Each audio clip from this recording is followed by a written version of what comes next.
What's going on YouTube? I know it's been quite some time since I've actually made a video. I apologize for that, but I figured where we left off last time, I was getting ready to put the lift kit on. So it's been a while now. I got the lift kit on and I figured I would just take this time to, I've had the vehicle for about 2 years now, and I figured I would just do a list of all the things I've done to it, and then also any likes and dislikes that I hadn't mentioned previously, or if I've changed that since my last video that I made when I first got the car. So I have my list of everything I've done to it in the car, so let's go ahead and start it off. All right, so if you remember, we left off with the last video I was putting on the bumper, and then so now I got the lift kit on. I got it from Nissan. It's their extended travel, I think it's 3-inch ultimate kit or something along those lines. I'll put a link in the description for it once if you want to check it out for yourself. So in the front, I believe we have Bilstein shocks, if I remember correctly. You can see it in there. That's the whole setup in the front. And then in the back, because my car is a little bit older, it's a 2011, I just got brand new leaf springs altogether. So I got Old Man Emu leaf springs, with new shackles and everything for the back. So that's that. And then we also have new wheels and tires, as you can tell. The tires, I don't remember the exact name of it, but they are 33s. And then the wheels themselves are XD wheels. They are the 135 variant, and I think they're the matte black grenade wheels, if I remember correctly. I really like these wheels personally. The only negative things I have to say about them is they do, when it rains, they do collect water here. I'll show you on my spare tire. There's like a little patch here where you can tell that the water's been just sitting there. But other than that, they've been really great wheels. I haven't had any issues with them. I do have a couple of markings on the tires from a couple of the trails that I've done. But yeah, let's take a look at the spare tire on the back here.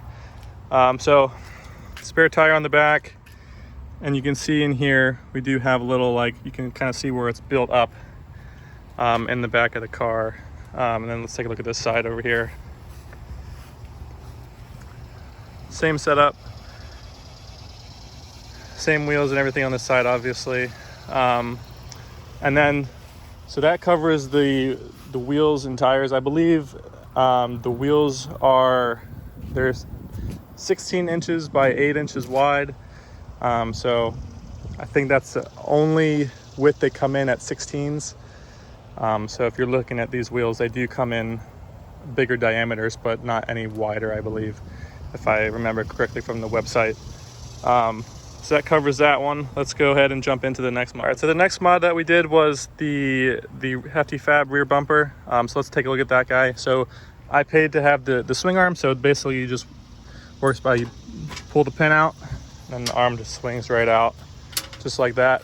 The only thing that I don't like about this bumper is that it swings all the way completely open like that. Obviously, if you're in a parking lot, you got to be careful because it could hit another car. Other than that, it's been a really good bumper. You had to do your own wiring for the license plate light, which is right here. And then there is options for high lift mounts and other things as well. And then bolts right into the same parts as your stock bumper, and it fits right in there nice and snug. You do get options for the D-rings, and it also comes with the receiver in there as well for you if you're going to be doing any towing. Another thing that I added was just a PVC pipe bungee corded to the swing arm, because when I go to the beach, I like to put a flag in there, and just makes it a little bit more visible, the car more visible, and also gives it that extra flash that everybody's looking for. So that's the swing arm. If you look in the back, if you're looking out the back, it does cover up a good portion of the back window, so it does take a little bit to get used to. But it's not all too bad. And then obviously if you have bigger tires and it's going to cover up even more.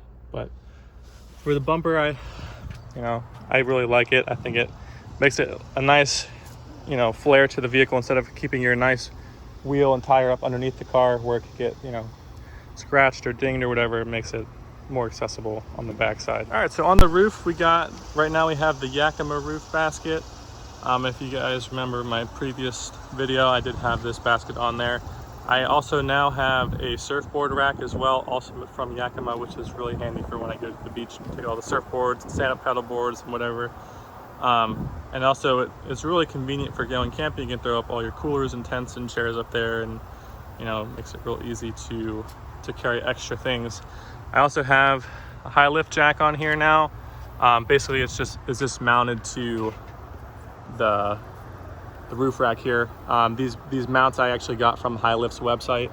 Super easy. You just kind of unscrew it like this, and eventually it'll come off, and then they do have a washer in there, just to kind of keep it secure, and then it just kind of goes through the little eyelets here to keep it on there.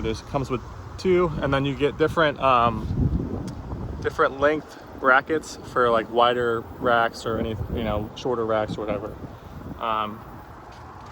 Don't have any issues with it like rattling or any dinging the car or anything, so this is a really good spot for it, and I really liked having it here. All right, let's talk about some lighting options that we got going on here. So in just the regular lights we have, and the headlights right here and the fog lights, I've upgraded them to lumen lights. I just got them from Car ID, and I haven't had any issues with them. They're super bright. A lot of people end up flashing me thinking I have my high beams on, but they're just my low beams. The only issue that I had was with the fog lights. If you look up in here, the way that it sits, the connector, you actually have to flip 180 degrees because the wiring that they did was backwards, and it was a simple call to Car ID, and they were able to help me out, and haven't had any issues with it coming disconnected or anything like that. And they're super helpful for nighttime, and they give you that extra lighting on the road. You guys remember the light bar in here, also the light bar up top. If you guys want to check out that video about how I installed it, how the wiring works and everything like that, I'll put a link in the description also, so you can go check that out. That's pretty much it for the lighting. I believe, if I remember correctly, where I got this was from Tractor Supply. Really good quality. I had to pay like $100 for it. And then the light bar up top was about $500. I forget the brand of it, but I'll put a link for it in the description if you guys are interested. Other than that, that's pretty much everything that I've done to it so far. Let's talk about a few things that I'm working on. So as you can see, I still have the stock bumper on. That is going to be changing here in the near future. I've already put in an order for a front bumper from Expedition 1. It's going to be their Trail Series bumper. It looks super clean, not super bulky like the Shockworks bumper does. A lot cheaper than the Hefty Fab bumper, and also be upgrading the fog lights in there to the Baja lights. I haven't decided which version of the lights I'm going to be doing, but also so I'll let you know when I actually go to put it on.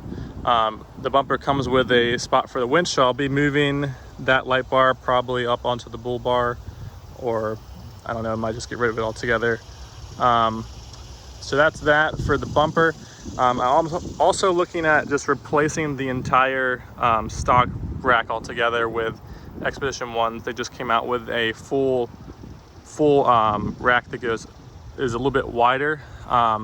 So everything I've noticed with the Xterra is that the roof rack is super narrow. So the Expedition 1 rack comes all the way out to here, instead of, that's another 4 inches on each side or so.